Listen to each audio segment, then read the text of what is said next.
বাটা মাছ তো অনেকভাবেই রান্না করে খেয়েছেন, কিন্তু সর্ষে দিয়ে আমার এই পদ্ধতিতে একবার বাটা মাছ রান্না করলে কথা দিচ্ছি গরম ভাতের সাথে খেতে দারুণ লাগবে। রেসিপিটা দেখলেই বুঝতে পারবেন এটা বানানো খুবই সহজ। তাহলে চলুন শুরু করি। আজকের রেসিপির জন্য আমি এখানে 4টে বাটা মাছ নিয়েছি। এবার এই মাছগুলোকে আমি কেটে ধুয়ে পরিষ্কার করে নেব। এবার এই মাছগুলোকে আমি নুন হলুদ মাখিয়ে নেব। প্রথমে মাছে লবণ ছড়িয়ে দিচ্ছি, এবার একটু হলুদ দিয়ে দিচ্ছি। এবার মাছের মধ্যে 1 চামচ সর্ষের তেল আমি একটু ছড়িয়ে দিচ্ছি। এবারে মাছে আমি এই নুন আর হলুদটা ভালো করে মাখিয়ে নেব। মাছে আমি খুব ভালো করে এই নুন আর হলুদটা ভালো করে মাখিয়ে নেব। মাছগুলো আমার সুন্দরভাবে নুন হলুদ মাখানো হয়ে গেছে। এখানে একটা মিক্সির জার নিয়েছি, এবার আমি একটা পেস্ট বানিয়ে নেব। এখানে 1 চামচ কালো সর্ষে নিয়ে নিলাম।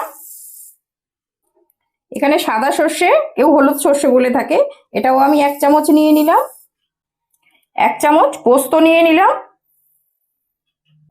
হাফ ইঞ্চি আদা একটু ছোট করে কেটে নিয়ে নিলাম। আর ঝালের জন্য 4টে কাঁচা লঙ্কা নিয়ে নিলাম।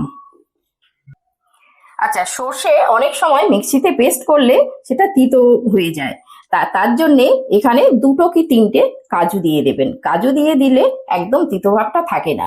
তবে এটা অপশনাল, এটা আপনারা চাইলে দিতে পারেন, না চাইলে এটা বাদ দিতে পারেন। এখানে 3টে কাজু দিয়ে দিলাম, তবে এই কাজুটা দিয়ে দিলে কিন্তু একদম তিতোটা চলে যাবে। এখানে অল্প একটু সর্ষের তেল দিয়ে দিচ্ছি। সর্ষের তেল দিলে এই পেস্টটা খুব স্মুথ হয়। আর অল্প করে জল দিয়ে দেব, জল দিয়ে এটাকে ভালো মিহি পেস্ট করে নেব। আপনাদের হাতে যদি সময় থাকে তাহলে এই সর্ষে পোস্তটা একটু ভিজিয়ে রাখবেন, 10 মিনিট ভিজিয়ে রাখলে এই পেস্টটা খুব সুন্দর হয়। এবার আমি এটাকে একটা পেস্ট বানিয়ে নেব। কড়াইটা আমার গরম হয়ে গেছে। এখানে আমি মাছ ভাজার জন্য একটু পরিমাণ মতো তেল দিয়ে দেব। আচ্ছা, তেলটা খুব ভালো করে গরম করে নেবেন। আর একটা কথা বলি, এই মাছ ভাজার আগে একটুখানি লবণ ছড়িয়ে দেবেন। এটা আমি নন স্টিকে করছি বলে, কিন্তু আপনারা যখন কড়াতে করবেন একটু খুন্তি দিয়ে একটু করে দিলে তাহলে কি হবে, মাছটা একদম কড়ার গায়ে লেগে যাবে না, খুব সুন্দরভাবে উঠে যাবে। আর তেলটা সবসময় একটু খুব ভালো হিট করে তবে মাছটা ছাড়তে হয়। এবার আমি মাছটা দিয়ে দেবো। আমি দুটো দুটো করেই ভাজবো। মাছটা সবসময় চেষ্টা করবেন লো টু মিডিয়ামে ভাজা, খুব হাই হিটে দিলে মাছটা পুড়ে যাবে। আর এটা বাটা মাছ, খুব বেশি কড়া করার দরকার নেই। আমি উল্টে দিচ্ছি, 1 পিঠ হয়ে গেছে, এই দেখুন এইরকম হবে। খুব বেশি কড়া করব না, এই মাছটা একটু হালকাই ভাজতে হয়। মাছটা দেখুন আমার 2 পিঠ সুন্দরভাবে ভাজা হয়ে গেছে। এইরকম হবে, এর বেশি ভাজা হবে না। এবার আমি মাছগুলোকে তুলে নিচ্ছি।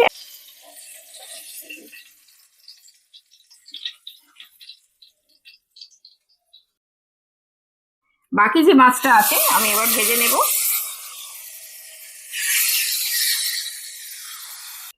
সব মাছগুলো আমার ভাজা হয়ে গেছে। মাছ ভাজার যে তেলটা আছে এই তেলের মধ্যে আমি একটু কালো জিরে ফোড়ন দেব। এখানে কালো জিরে একটু ফোড়ন দিয়ে দিচ্ছি। এবার একটা টমেটো, বড় সাইজের টমেটো ছোট ছোট করে কেটে নিয়েছি, এই টমেটোটা দিয়ে দেব। একটু ভালো করে নাড়িয়ে দেবো এটা। এই টমেটোটা ভালো করে কষিয়ে নিতে হবে। আচ্ছা, এর মধ্যে আমি একটু শুকনো মশলা দেব। এবার এর মধ্যে আমি হাফ চামচ কাশ্মীরি রেড চিলি পাউডার দিয়ে দিচ্ছি, আর হাফ চামচ হলুদ গুঁড়ো দিয়ে দিচ্ছি। এটা 2 মিনিট ভালো করে কষিয়ে নেব, এই টমেটোটা হালকা একটু নরম হয়ে যাওয়া পর্যন্ত।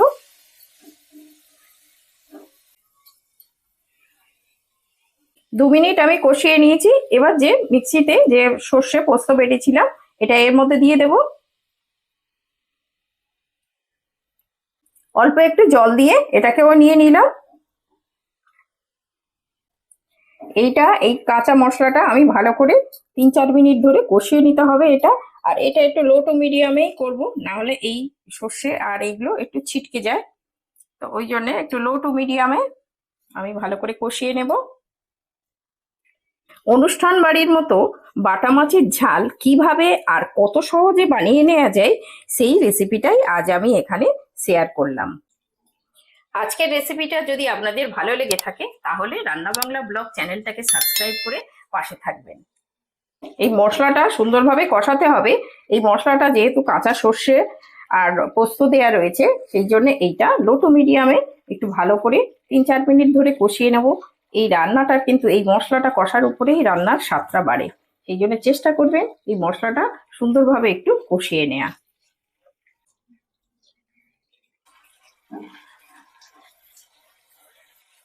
মশলাটা আমার কষানো হয়ে গেছে, এবার আমি পরিমাণ মতো লবণ দিয়ে দিচ্ছি। এবার একটু ভালো করে নাড়িয়ে দিচ্ছি। আমার মশলাটা তো কষানোই হয়ে গেছে, এবার আমি এতে পরিমাণ মতো জল দিয়ে দেব।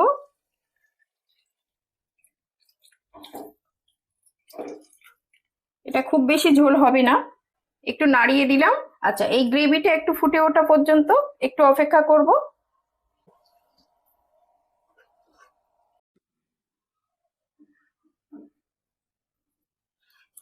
আশা করছি এই সহজ রেসিপিটা আপনাদের ভালো লেগেছে, আর যদি ভালো লেগে থাকে অবশ্যই কমেন্টে জানাবেন। গ্রেভিটা আমার ফুটে গেছে, এবার আমি মাছগুলো এর মধ্যে দিয়ে দিব।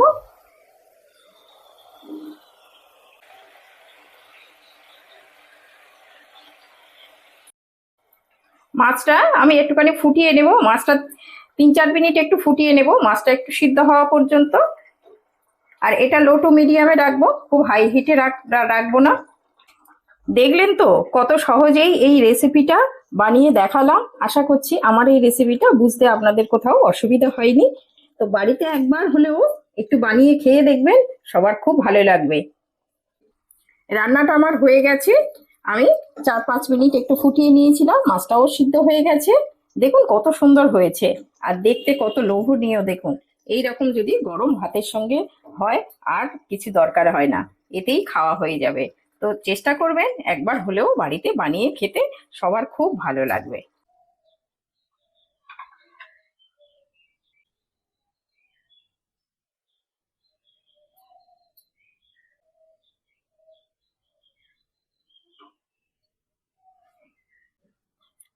এই নাও, খাও। কি করেছো? আজকে দুপুরে আজকের এই বাটা মাছের ঝোল আর ভাত। বাটা মাছ করেছো? হ্যাঁ, খুব ভালো হয়েছে। বাটা মাছ আমার খুব ভালো লাগে। খেয়ে দেখো, আজকে এবার অনুষ্ঠান বাড়ির মতো করেছি। অনুষ্ঠান বাড়ির মতো করেছো? হ্যাঁ, খেয়ে ঠিক আছে, দেখো। খেয়ে দেখি তাহলে। হ্যাঁ, হ্যাঁ, দেখতেও খুব সুন্দর হয়েছে। খাও, খেয়ে দেখো কেমন স্বাদ হয়েছে।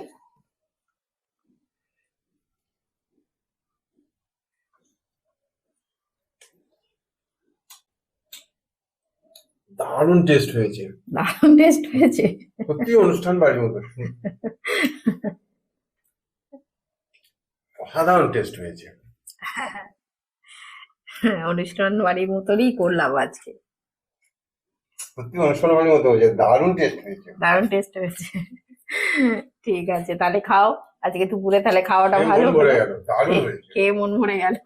আচ্ছা।